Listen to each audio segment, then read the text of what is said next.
Okay, I'd like to, at this time, I'm privileged to introduce our very special guest speaker, a person who is very inspirational to thousands of people, bringing them closer to Hashem with his lectures, his DVDs, and his website, Divine Information. He was originally from Eretz Yisrael, and he founded a yeshiva and a kollel there. And our own Reuven Shalom ben Abraham Olav Shalom is the Shomer should have an Aliyah, who was very inspired by this man. So at this time, without further ado, I want to introduce to you Rabbi Mizrachi. Thank you very much. ברוכים הבאים. Does it reach? I don't know if it will reach. It won't reach? Oh, it came out? All right, just put it here and plug it in. Very good. Shavua Tov, everyone.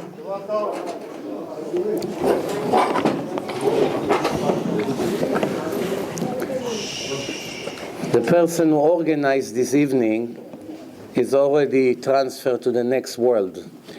So Be'ezrat Hashem, this lecture will be for the memory of his soul, to elevate his neshama, Leilui Nishmat, Reuven Shalom ben Avraham, Nishmato Gan Eden. And I will not make a long lecture because I know it's Saturday night, Motzi Shabbos. But before I would start my lecture, first I would like to encourage everyone. Right here behind me, I brought you 3 CDs, courtesy of good, wonderful Jewish people who care for their brothers to see the truth. If you know me or you don't, all my lectures are based, most of my lectures are based on facts and proofs. It's a little bit unique because I'm not speaking just based on emunah, I'm speaking based on yediah, of knowledge, and proving that the Torah is divine, and then make life a lot easier for Jews to practice Torah. Because if a person has 10, 20, 30% doubt if his life is real, if he's following the right direction, it's very difficult to follow something, a list of instructions, when you have a doubt if you get paid in the end. If you go to work and all month you don't know if your boss is honest or is a crook, you don't know. All month it's very hard for you to work because you think, what's going to happen at the end of the month? It's going to tell me you are fired and I'm not paying you. Very difficult to be a good worker. But if you got paid, next month you feel a lot better. Because you know, oh, that's legit, very good. Now I have much more energy to follow the truth. So please have some CDs. You have here the Torah and Science, the famous film that I made a few years ago in English. It's a 4-hour Jewish seminar. It's divided to 3 different sessions. First session is proving Mount Sinai, that Moses and God really spoke and everybody heard the voice of God for the first and last time in history. It's about an hour proving it. How do we know for sure it happens? Not just a myth or a story somebody made up. Second part is all the divine information in the written and mainly in the oral Torah. Most of the proofs we show for many, many years in seminars all over the world, which responsible for many thousands of Jews that they are observance of the Torah, is coming, believe it or not, from the oral Torah, not from the written Torah. The written also have plenty of proofs, but some people are criticizing the oral Torah or questioning the oral Torah. In reality, the oral Torah is full of divine information that leaves no doubt that a person can never write it. Only the Creator of the world was able to. And the third part of the film is answering the most frequent question that every normal Jew or a non-Jew has in his entire life, which means, what are we doing here? Why the world was created? Who is this God? What does he want from us? How do I know there's life after life? What's the difference between us and the animals? What's the purpose of life? And how is the concept of reward and punishment works? How does the concept of the free choice work? How do I know I'm choosing what I do and I'm not just another robot?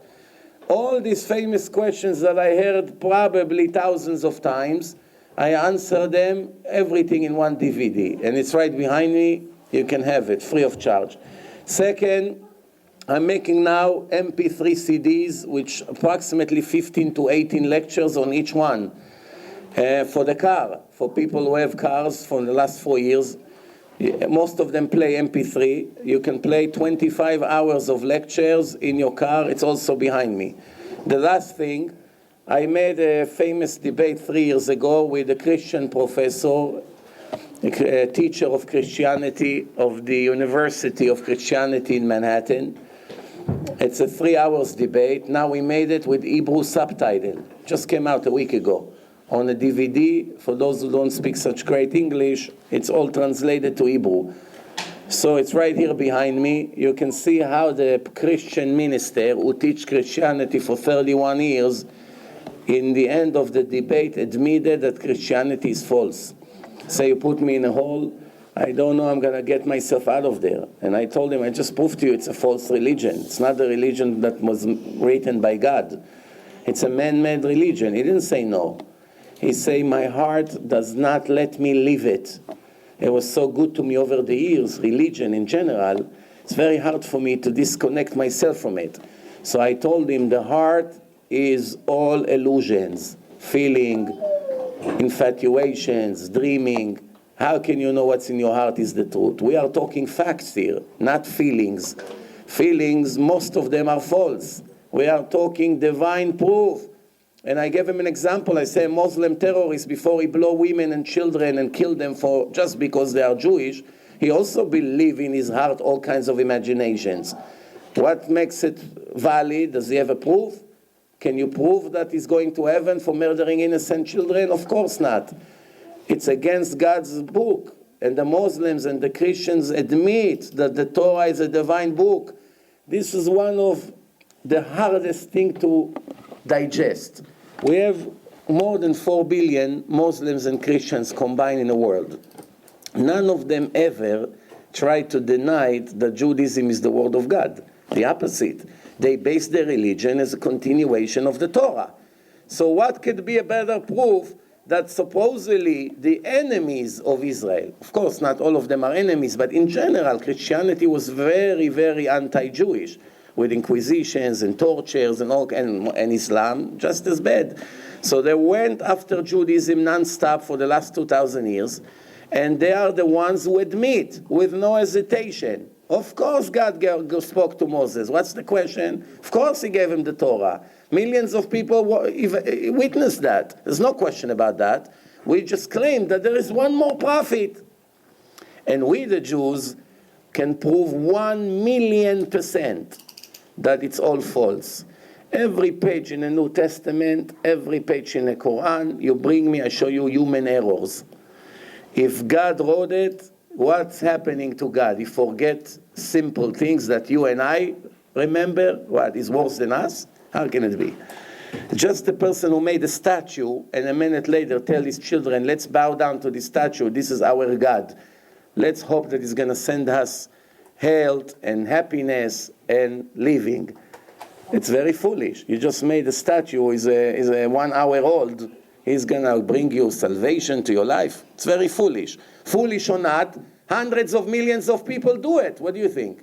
All the idols worshippers. It's hard to understand how does it work, but they bow down to all these idols in their temples. In India, in Thailand, in China. They're all worshipping idols. Go to Lower East Side, Chinatown over there. You see in the middle of the day, they have mincha. They put Buddha on the table and they all run around him and dancing with some, drums and this. Okay, now, anybody here, I would really, really be interested to turn it into questions, answers. And I tell you why, because I see all kinds of people here, from very religious to non-religious at all. So what's the point of speaking about one subject that half of the people will be bored? It's not to their level. Let's go questions and answer. Go ahead. Why the Shoah? Where was God when the Shoah happened? Thank you very much. I repeat the questions. Where was God in the Holocaust? Answer, and of course no offense to anyone if there is any survivors or children of survivors. Answer, the Shoah, the Holocaust, is one of the biggest proofs that the Torah is divine and God runs the show. It's one of the best proof. If a person eliminates his feelings and think rationally with his head, the Shoah, the Holocaust, is 100% scientific proof that God runs the world. How do I know? If the Torah did not speak about the Holocaust, then you're right. It's a very strong question. Where was God? But once the divine books say that God spoke to Moses before he died, and he told him one day, these children, the nation of Israel, are going to betray me. They will marry the Goyim, they'll imitate the Goyim, they'll follow false religion, they betrayed me, they'll be ungrateful to me. And at that day, I will be so upset at them that I will close my eyes and let the Gentiles destroy them, and I will not have any mercy on them, because they dare to say God is not with us. Because they say it, I won't be with them. Now, you may ask me, okay, I understand. The Torah warns from a tragedy that will happen to the Jews by the non-Jews. But how do we know that the Torah referred to this particular Holocaust? There was hundreds of pogroms. There's many, many tragedies. How do we know that the Torah spoke about Hitler, Ymach Shemo? How do we know? The answer is, inside the Torah, there is something that called mathematical, equal, skip, hidden codes inside the Torah. Now, for those of you who do not understand what codes are, in 1 minute I will explain it. I have a whole lecture about it in my website. You can go there and get the whole idea in a better way. But before you continue to the first thing that you asked about the Shoah, first of all, the Torah, sir, is before the world. The Torah is before the creation of the world. okay, now, so thank you for your help, but I can handle it, thank you. So the answer is like this. How do we know? First of all, what codes are? Codes. If I want to send a Persian Jew to Iran to be a spy, and obviously if they know he's a Jew and he's there, the next thing you're going to know is going to be chopped to pieces. So we have to find a way that he will transfer me the information without anyone suspecting him that he's a spy. So we say like this. Every week you send me a letter, and you talk about a lot of nonsense. You woke up, you're tired, your back hurts, you went to the doctor, you took a walk, you have a dog, your wife is sick. Who knows, who cares? Smear a lot of nonsense. But every 50th letter is count in your letter. Everything else is a cover-up. When I get the letter, when the Iranians review the letter, they don't see any spying work here. It's talking about the weather, whatever, who cares? But when I get the letter, I take my pencil, and I take the 50th letter and I circle it. Then I go to the 100th letter and I circle it. 150, I circle. 200, I circle. 250, 350, 4. Like this, I circled 150 letters, and it gives me now a sentence. In Tehran, in this address, under the ground, you have a ready bomb on a missile ready to be launched. Now, the Iranians didn't see it, but I saw it because it was planned in codes inside the book. Now, if he sends me now how many missiles in Iran, that's not anything divine. It's just regular, simple spying work. But the Torah have something much better than this. The Torah, as the lady there said, was way before the Holocaust. 3,200 years before Hitler was born, the Torah was given to the Jews in front of millions of witnesses.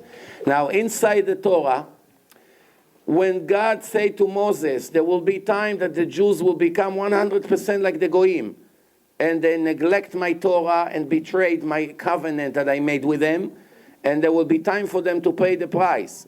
And that's what I'm going to do to them in the place that they say God is not here. And right there, inside that page that's speaking about the tragedies, all the words that connects to the Holocaust that happened in Germany are hidden in equal, mathematical, skip, Hitler, Eichmann, Rudolf Hess, the Holocaust, the final solution, the Holocaust, HaShoah, appears in equal skip of 49 letters inside that page, which means this is the conclusion of what I told you, and it's all brief. I have a much longer explanation about it, but obviously I cannot dedicate the whole lecture for this question, so I just briefly, let's conclude. 3,200 years before the Germans started to get into power, God already wrote their names and what they're going to do to the Jews in his Torah in hidden codes. But it's planned. It cannot be because it's equal mathematical skip. If they're going to make one mistake in a code, the computer won't find it. I'll give you an example. We enter to the computer Yitzhak Rabin, the ex-prime minister of Israel. The computer searched the entire Torah and find the first Yud. That's his name. Yitzhak starts with Yud. Then he finds the next tzaddik.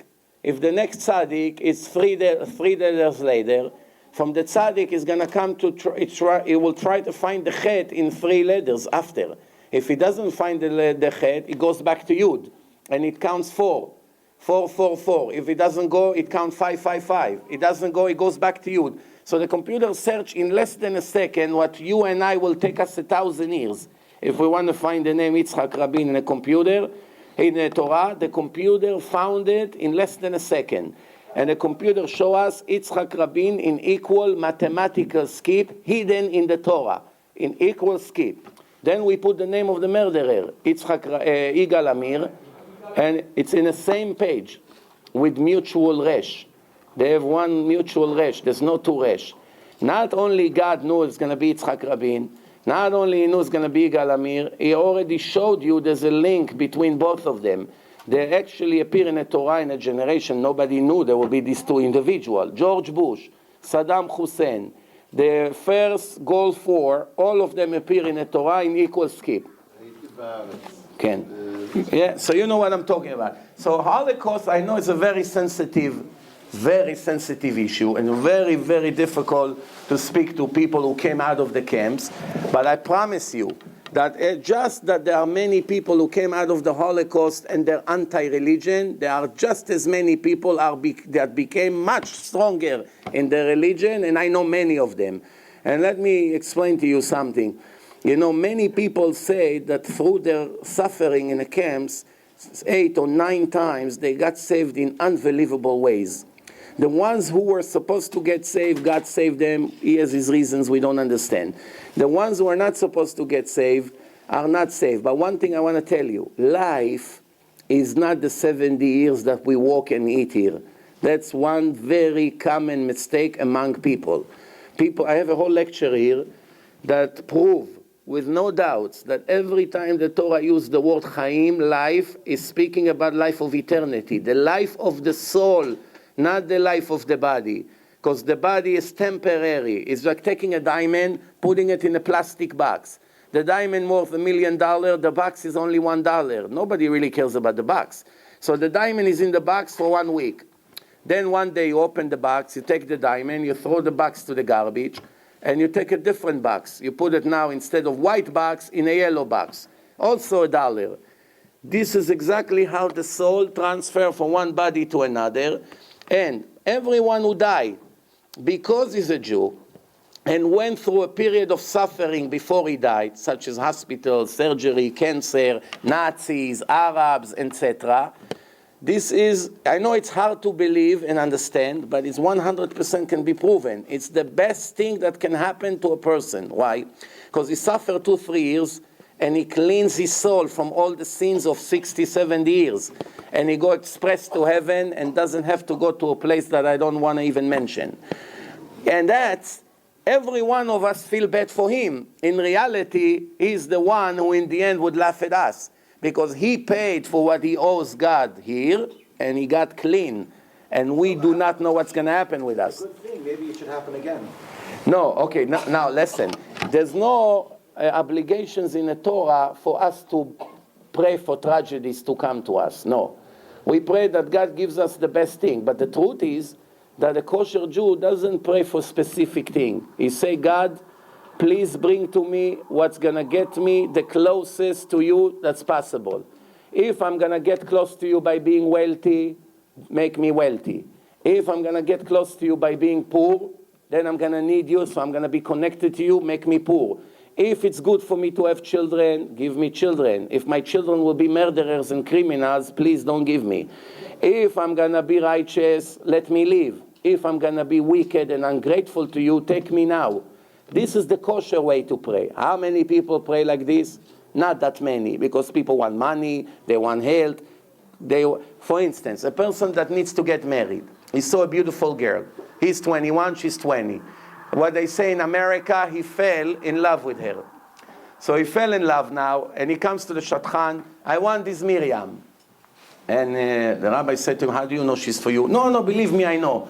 You know, we have many things in mutual. I want her. And he prays now every day, cries to God, I want this girl, I want. 2 or 3 months later, it's working out. Then they get married, and they have horrible marriage. Suffer many, many years, and they have problems, children, sicknesses, no peace in the family. What brought it to him? Praying for something specific that you don't know if it's good for you or not. Same thing, we're not allowed to pray for specific things that cannot be good for us. How do you know this girl is for you? Maybe your shidduch is somebody else. Same thing, we should not cry for something that looks bad, because it could be the best thing.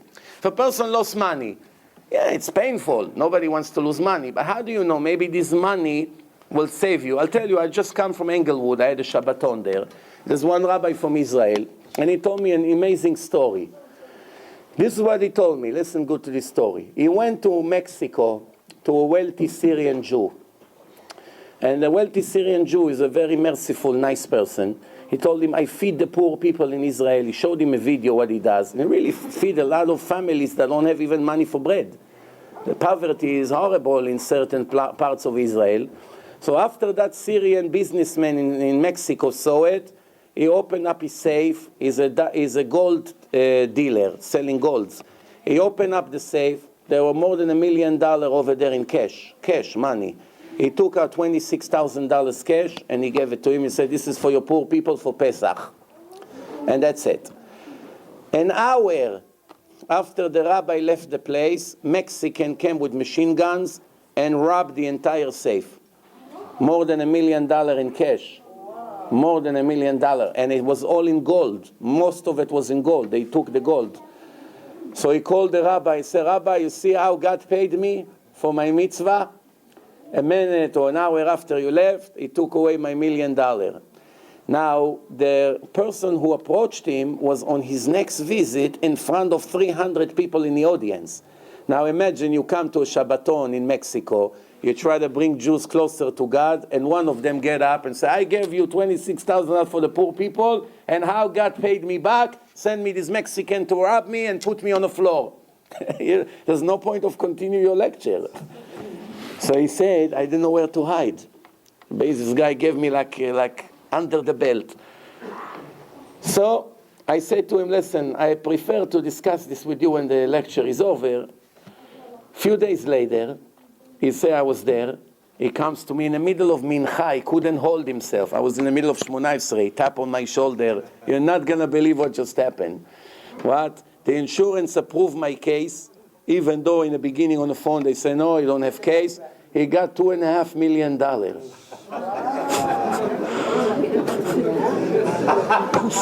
You understand?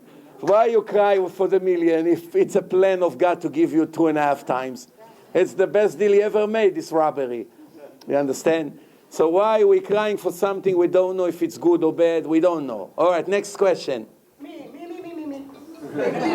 Wait, over there. Shh. Yeah, wait. Yeah. How could God, that's perfect, show favoritism to Jews?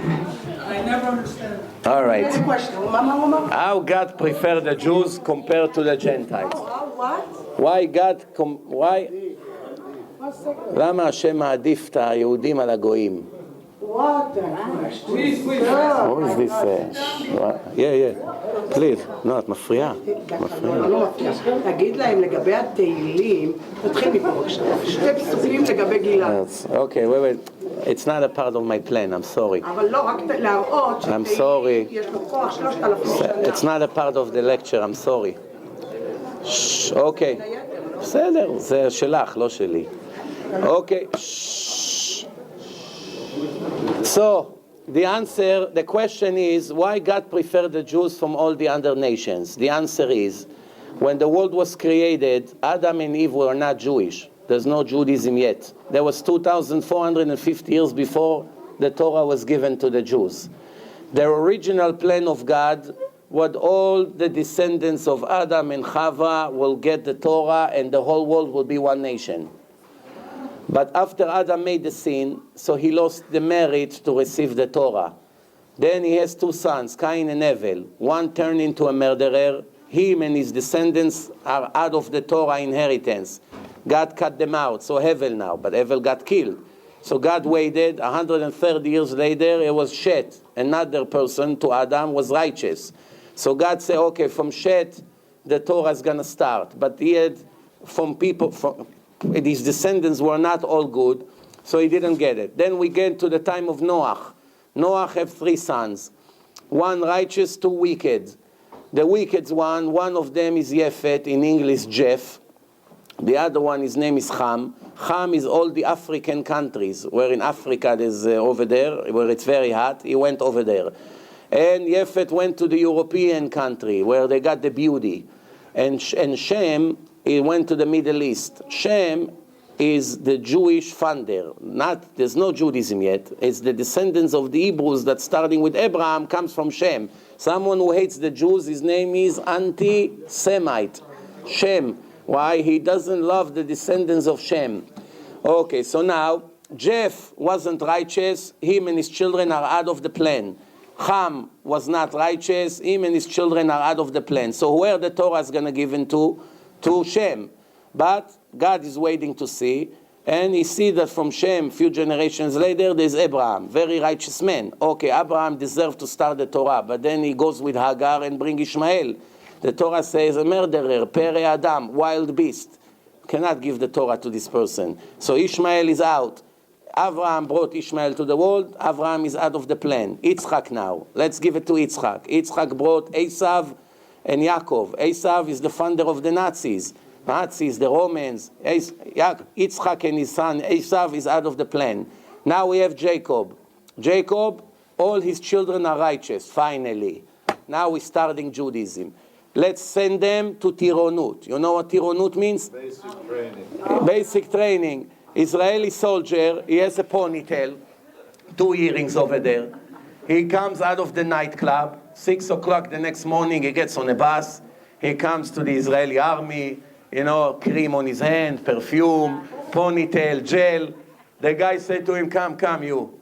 Maher, to the barber, shave his head, take off his earring, take him to the doctor, a big needle like this, I don't want to tell you where. They push it to him, 3 days he limp like this. Put him with 46 people in a room from the time of Antiochus, lice in the blankets, horrible condition, horrible food. Dog food is better than some of the food. You open the cans, loof. You smell it, you need life insurance before you open it.